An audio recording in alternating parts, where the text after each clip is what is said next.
In this video, I'll walk you through the step-by-step process of sharing your mobile screen with your Windows 11 PC or laptop. No third-party tools or applications are needed, just a seamless built-in method. Make sure your Windows 11 PC and your mobile phone are connected to the same network. This can be the same Wi-Fi network or a shared mobile hotspot. On your PC or laptop, right? Click the Windows icon and select Settings from the left-hand menu. Click System. Then scroll down and select Projecting to this PC.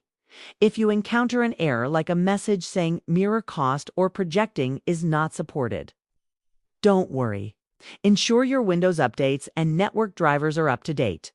Now click Add an optional feature. Add an optional features. Click on View Features button.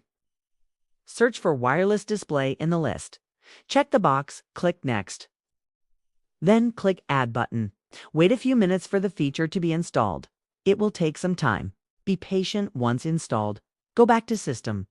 Then Projecting to this PC option. Change the first setting to Available Everywhere on Secure Network from the drop-down under.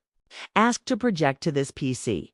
Select Every time connection is required for pairing pin. Set it to Never to avoid unnecessary prompts after this setting. Now click Launch the Wireless Display app option. You'll now see a screen that says your PC is ready for projection on your smartphone. Swipe down to access the Quick Settings menu.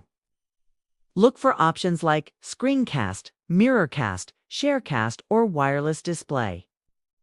Tap on your phone, Screencast feature on my device. It's labeled Screencast in Screencast option. Tap on Search for display devices.